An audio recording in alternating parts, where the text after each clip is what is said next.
Welcome to the latest Tales of Blue, where I'm delighted to be joined tonight by a man responsible for some of City's most exciting football of the 1990s, Brian Horton. How are you, Brian? Yeah, I'm very good, thank you. Good health, being careful what you're doing, but missing the football, but I'm okay, thank you. Great stuff. Pleasure to speak to you tonight, Brian. So I'll start with getting the painful bit out of the way and the non-City bit, as you were part of the Luton Town side that came to Maine Road in 1983, needing 3 points to stay up, with City just needing 1 to survive. Now we know the outcome, of course, but were you surprised that City never really went for the win that day? And how do you call sort of the atmosphere at Maine Road before and after? Yeah, it was a strange atmosphere really, because as you say, they just needed a draw, and we've got to win, and it's much easier to play for a win. You could feel the nerves a little bit around the ground and amongst the players, so we knew what we had to do. They were hanging on for a draw, and Brady Antish, God bless him, who passed away a few months ago, came on and scored a late winner, and we stay up and City go down. So we'll move swiftly on from that one, then get that one finished and finish the memory of that. So after cutting your managerial teeth at Hull and Oxford, you were then given the chance to manage in the Premier League in August 1994. When did you first sort of hear of the interest from City?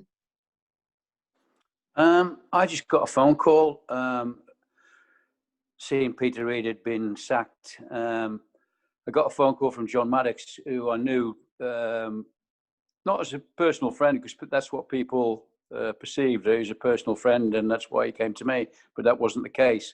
He knew the Maxwells, he knew Mark Lawrence, he knew being manager whilst I was there initially. And I got a phone call from John saying that they'd discussed my name, Freddie Pye and Peter Swales. Would I like to meet him and Freddie at Tillington All Hotel in Stafford? And ironically, that's the hotel where we stayed when we put Man City down that time. Did we brought the Luton one back up already? Can't help it, can you, sometimes? Great stuff. Well, reports at the time, Brian, that you were, or I think in the media, that you were sat in the stands for City's 5th game of the new season, which was strangely played on a Friday night. Had you been offered the position at this stage? And what was Brian Horton thinking watching the game that night? Well, as I said, I met Freddie Pye and John Maddox, and then they reported back to Peter Swales, chairman, owner. And then he invited me up on the Friday day to discuss things, which we did, and the meeting went well.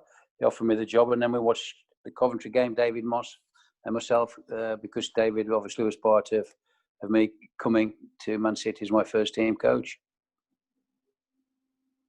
You were quoted in your first match programme notes of your new position. You called the new position one of the greatest jobs in the game. How excited was Brian Horton in the new role you just taken over, and did you have an idea of the style of football you wanted to bring to Maine Road? Well, it was obviously some of the press boys played silly games and, saying, I hadn't done enough in the game or whatever. I got promotion in my first year at all to the equivalent to the Championship. I had 4 years in the Championship at all, 5 years in the Championship at Oxford with all the problems they had. So myself, I thought I'd done a fantastic apprenticeship, ready to go and manage at a higher level. So when Man City came in, obviously, it's a dream job, isn't it? I mean, it's a fantastic football club, fantastic place to live, where I still live now. And there's no way on earth that I was going to turn it down. And neither was David Moss. So we knew it was going to be tough. We knew the situation, that stories about, Peter Swales, the fans wanted Peter Swales out and Francis Lee coming in. So it was always going to be a difficult job, but no job in the Premier League is easy. So it wasn't an issue with me. Sure. How did you find the welcoming you got from the players at the club, and sort of the early reception you got from the City fans?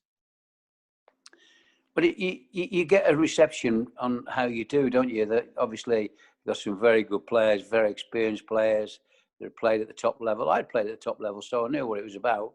But some have played for top sides, and so you've got to earn their respect, haven't you? So the Swindon game was perfect for me, because I knew Swindon obviously had been neighbours with Oxford, and I've seen them play many, many times. So that was a great game for me to have as my first game, and obviously won it. Won the second game at QPR at home on the Saturday, and I think we lost 1 in 10. So that becomes easier with the players and the fans when you're winning things. Yeah, I was going to say, when you arrived, Brian, City was sat at the bottom of the table with just 2 points, 5 games when you and David started, but things quickly improved with a fantastic 9 points from the first few league games, and so you must have been delighted with the start. Yeah, absolutely delighted, and what I chose to do, and I'd done it as a player at not so much at Port Vale because it was a different scenario, but at Brighton under Alan Mullery, we never ever played defensively. I know it's Peter Taylor that signed me initially at Brighton as a player, but then Alan Mullery took over, and Alan was a World Cup player, Tottenham captain, Fulham captain, who never ever set us out to be a defensive team. And then when I went to Luton, David was even more so attacking, just totally attacking football. So that was what I liked doing, and that's what I intended to do at Manchester City, knowing that their tradition of their style of football is attacking football. So that's what I did with my signing. So I completed a completely new forward line apart from Niall Quinn, with the arrival of Nicky, Peter Biggs, Walshy, Uwe Rosler. So created a brand new forward line with the 2 midfield players, Gary Flitcroft and Steve Lomas, who had bundles and balls of energy. So it was just a totally attacking team. There was a lot of rumours, which you touched on earlier, when you took over. The rumours were brewing, the talk of the young rest with the Swales and Franny Lee take over following Peter Reid's dismissal. How did you find the mood in the camp when you took over? Fine. As I said, you get that respect, and you get that. How can I put it? You know, if you win a game, you can go to training on the Monday, and it's all bright and breezy. You don't have to show them any mistakes they've made, or go through it, or have any arguments. It just flows as you're winning games, and that's what happened in my first number of games. So, and the City fans quite like that. I mean, obviously, there's certain games which I'm pretty sure you'll pull up that the fans absolutely loved. Yeah, we'll get to them once. But you strengthened the squad not long after arriving with the signings. Alan Kernigan came in, Carl Griffiths. You gave City debuts to Steve Lomas, Richard Edgill. So were the impressions of the squad? You were happy with the squad you took over, with a few additions then added?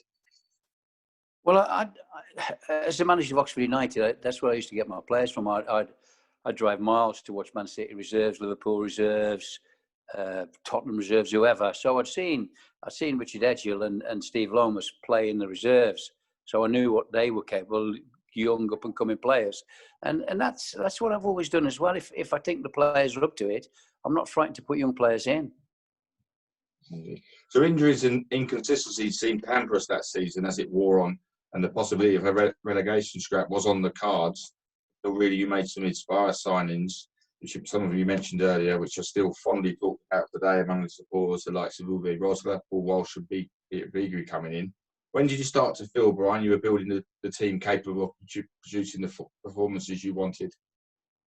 Well, I've just named that 5, and I did rotate a little bit, you know. I mean, a couple of games I played Walsh on the left and played Niall and Uwe together, Nicky on the right-hand side.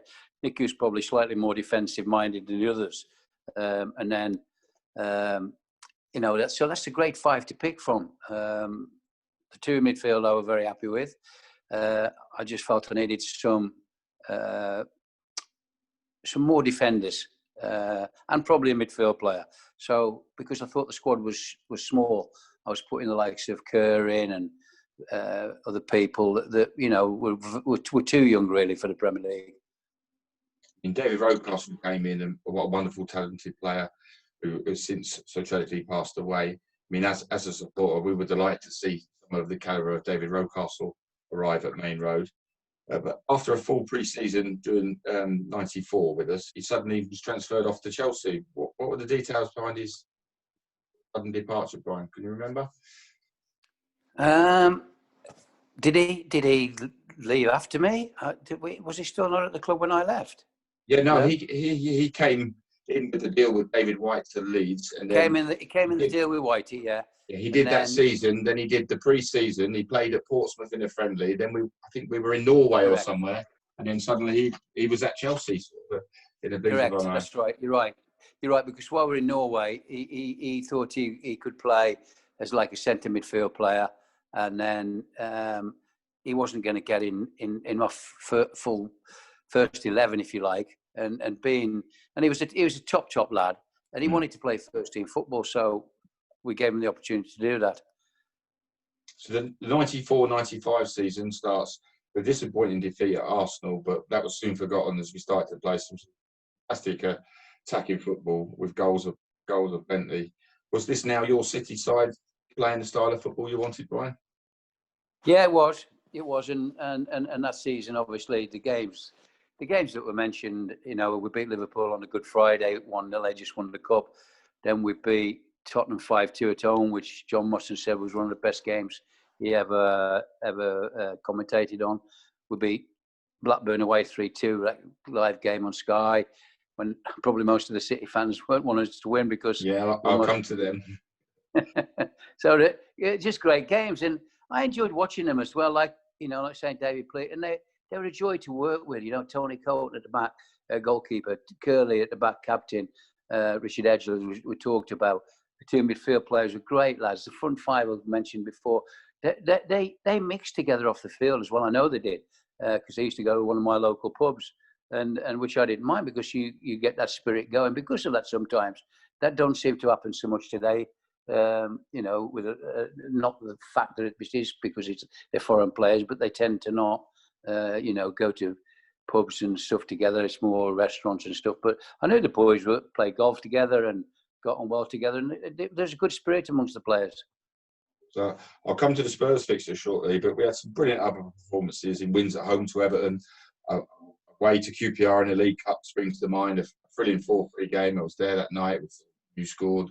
We scored, their score type of game. Some thrilling 3-3 draws, Forest and Southampton. Who were the standout performers for you in these games, player-wise? Well, it sounds like they're all attacking players, don't they? That might be a silly question, Brian, sorry. 3-3, 4-3. But that's exactly how my old bosses wanted us to play. They would rather, David Pleat, Alan Mullery would rather us win 4-3 than win 1-0. Yeah, we didn't mind. No, and I think, well, that's what I thought the fans liked, and I liked, and that's what the players like, because you're letting them free a little bit. You're not being, let's sit 10 behind the ball, and I see teams do that when they come to City now, and it's boring to watch. So I never set outside out wherever I was in all my managerial career to go and play for a draw or go and be defensive. Just never. So October the 22nd, 1994, City 5, Spurs 2. A stunning afternoon at Maine Road, and probably one of the best and most talked about City performances of the 90s, certainly in my opinion anyway. What clicked that day? Just the attacking side. I saw it again the other day. I watch it occasionally because it does me good to just go and watch it and see. And I left Uwe out that day. It was the front four was Beagrie, Walshy, Quinney, and Biggs. So I didn't realise till Uwe actually told me that I left him out that day not long ago. We just met up for a coffee. He was not far away from me, and he reminded me that I didn't play him that day. But not let it go then. No, Uwe would never let anything go. Uwe was that kind of person in training, playing. He wanted to play, he wanted to win. Typical, German mentality, really. But same as I left Biggs out at Blackburn on that Monday night. Played Walshy from the left, Quinney and Uwe together, and Nicky Summerby on the right wing, and same as. So, but again, needed strengthening a little bit. Niall got an awful injury with his cruciates. Tony Colton was injured for a while. I think Curley was injured for a little while, and I just didn't have the backup, to be fair. That's what I was pushing for, to get some more experienced players in. Yeah, sure. I mean, we had some thrilling games that season. As fans, we thought, God, it's going to be like this every week. but with a heavy defeat at Old Trafford and a few like League Cup defeat at Palace springs to mind, alongside quite a few injuries to sort of derailed the progress. What are your memories now when you look back at that 94-95 season, Brian? Could have been better. You know, you just mentioned the one at Old Trafford. We started the game off very well, and again, I went attacking. I didn't go and, you know, think, oh, we'll defend. I went with an attacking team. And I still think today, the Cantona was offside in the first goal. I watch it, you know, it comes on Sky, doesn't it? And I probably only watched that first goal because I don't want to see the rest. Yeah. But you have to take that on the chin sometimes. You know, we were unlucky. I thought unlucky in my first derby game at Maine Road when we were 2-0 up and we got beat 3-2 in the last minute. And Schmeichel made an unbelievable save off David White just before they went. I was just going to say, he went through, didn't he, at 2-0. I think it was just before or just after half time. Whitey went through, yeah. It could have been 3-0. 3, yeah. So, you know, but you have to take those on the chin sometimes. But it's obviously worse for the City fans when it's Man United, isn't it? But, you know, I mean, they were a good side at that time and everybody was chasing them because they were winning things. So we were in for yet another Brian Horton, treat performance when we travelled to Blackburn in April '95. We were fighting for the title. Every man and his dog were tipping us to get turned over that night, and despite being 2-1 down, we came out all gun blazing to win 3-2. Any memories of that game? Well, we beat Tottenham on the Good Friday, and then Alphonse Groningen. No, it wasn't. It was Liverpool, wasn't it, on the Friday? Liverpool, and what's his name scored with a diving header. Come on, tell me. Gaudino. Maurizio scored with a diving header late on, and then I gave the boys Saturday off, went into training on the Sunday for the Monday game, and Maurizio had rung up and he got a virus, so he obviously couldn't play it at Blackburn. So I put Fitzroy Simpson in midfield, and again, attacking team, went 2-1 down. It was pouring down with rain. I sat just behind the dugout. I expected a good performance because we were playing well at that time. And we did. We put on a great show for the fans and and for the Sky people. The rumours were rife as the season wore on that you'd be replaced at the end of the season. When did you first hear that would be the case? It was not in the papers so much, but there was rumours flying that, you know, Francis wanted his own man, which you understand. That's football again. But it's just a shame the way it came about that I'd heard from a different source before it actually came from Francis, which, you know, I don't agree with. Absolutely. You eventually finished 15th that season, which then sees you leave your position as manager. What are your thoughts then and now on that decision, looking back? I just felt I deserved more time, and it gave me no pleasure to see what happened over the next few seasons, because it didn't, and for me, they broke up the signs of a very, very good team. Walshy went to Portsmouth, Peter Big, who has moved on, Flitty went to Blackburn, Tony Coton went to Man United. You know, they're players that I would have said to either Peter Swells or Francis Lee, who's ever in charge. You know, they're the players to build around, not to be selling.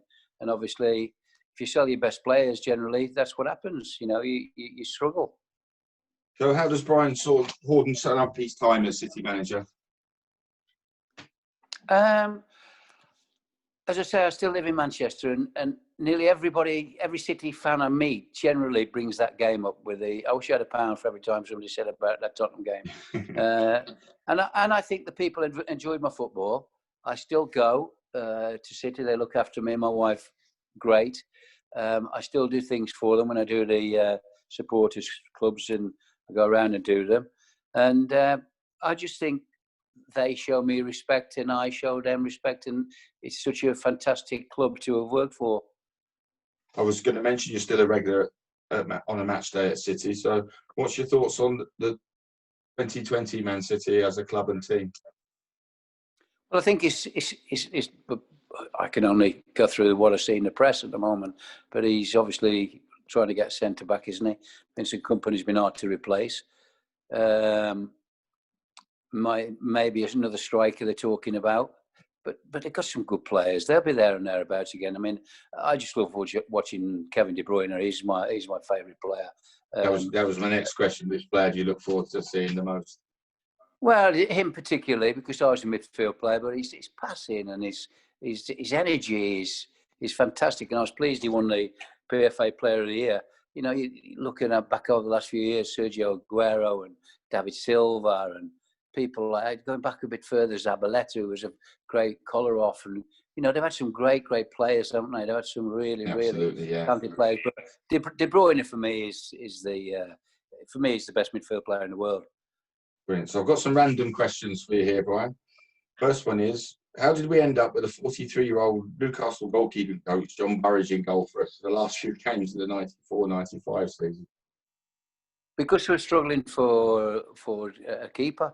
TC was injured. I think Tibbs might have been injured. So I only got Martin Marginson. So I had to bring the keeper. And as you know, to get a top-class keeper in. So Budgie, I'd known for lots of years, played against him. And he was just fantastic to have around the place. His attitude and his training was absolutely second to none. Fantastic. Favourite City signing? It's a very, very close one. You know, Biggs was a good signing. Nicky Summerby a good signing. Walshy a good signing. I played with Walshy, so I knew what he was about as a person, and he got better as he went on. He was a young boy, still a very good player when he was playing with me at Luton, but he went on then to play for Tottenham, Liverpool. And as you saw in that Tottenham game, he wanted to prove a point in that game. Absolutely, yeah. But I have to say Uwe, you know, because he didn't cost us a penny. He came in and was, as I said before, his work rate, his mindset he was like it in training every single day. As most of the players, they enjoyed training and they were good trainers. They were good people to be around. But I would have to say Uwe. So most satisfying City goal, what City goal, if you have to think of one, jumps out at you?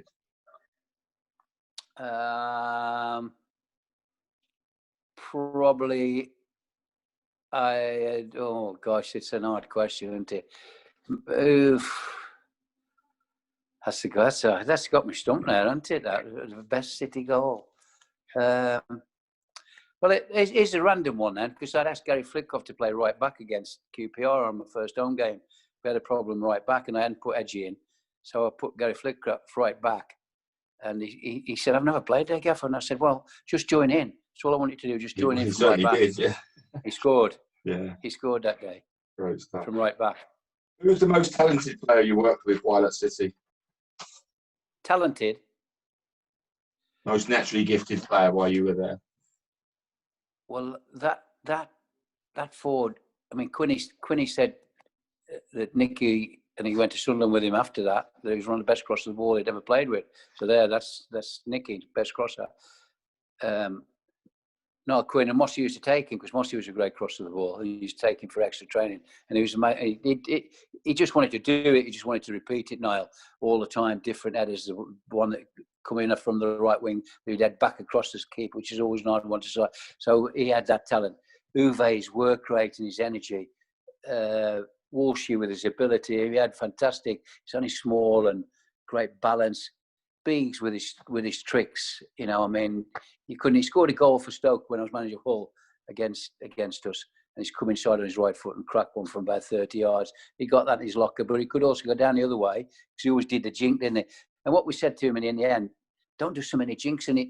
Just if you come on your right foot, just cross it in. Don't jink out again. And he did. And again, as he was getting older, he was getting better. So all those five had, you know, different skills really, but all talented footballers. So this one's put you on the spot, so you don't have to answer. Who was the worst trainer at City when you were there? Worst trainer? That would be an hard call because they all like the training, they all like to work hard, they all like some would stay after it, as I said with Mossy. So it's hard for me to say who was the worst trainer.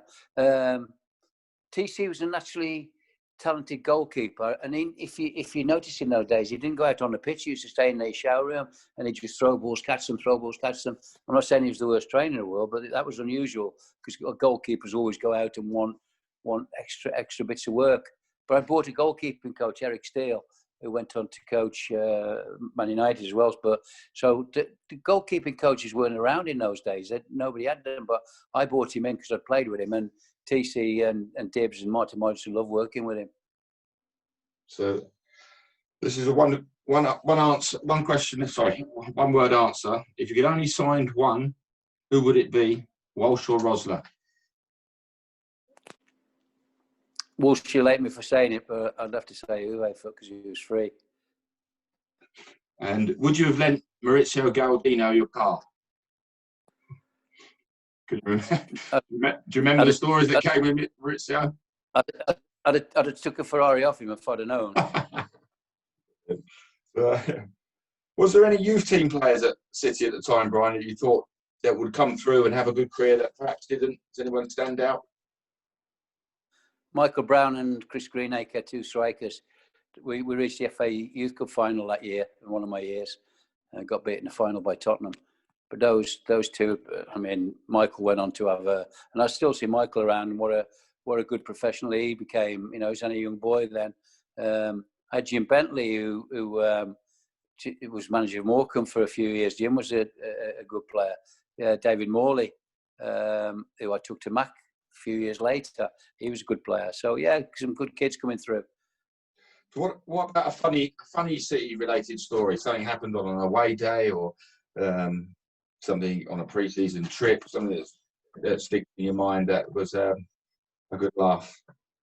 Oh gosh, that's a tricky one, isn't it? That's a hard one. No, I'll have to pass on that one. Sorry. What's Brian Horton of 2020 up to these days?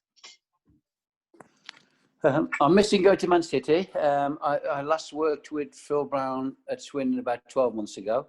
And since then, I met a guy called Tim Rich, who did a book on Man City managers. And obviously he came to me for my chapter. And we just got talking. He'd done Ron Atkinson's Kanchelskis. He'd done Bielsa, the Leeds manager's book. And he said to me, wow, you got some great stories. And I said, well, I should have, shouldn't I? From 15 to 70, 71 in the game. And he looked it up, and it was his thing that came up with the title, you know, Brian Horton, 2,000 games and a life in football. So there's only, apparently, Alex Ferguson, Graham Turner ever done over 2,000. You know, I did 1,000 as a manager, and there's only about, I think it's about 30 now, just over 30. I've ever done it in the history of football, so that gives me great pride. So Tim talked me into doing the book, basically. So we got a publisher who was happy to do it, and off we went. And I absolutely loved doing it. Took quite a while, so that gave me something to do in lockdown. And it came out probably about 6 weeks ago. But it's doing very well, which I'm pleased about. Yeah, and, I can guarantee that. I mean, the book's out now. I've read it myself. Absolutely fantastic. It doesn't have to be just for a City fan. It could appeal to all football fans. It's a fascinating read, so I'd highly recommend anyone getting a copy of that for sure. Brian, it's been an absolute pleasure talking to you and sharing your tales of boo. From everyone at Man City Match-Worn Shirts, we wish you and your family all the very best for the future. Thanks very much. It's great to see your collection of your shirts. Obviously a fanatic. Thank you.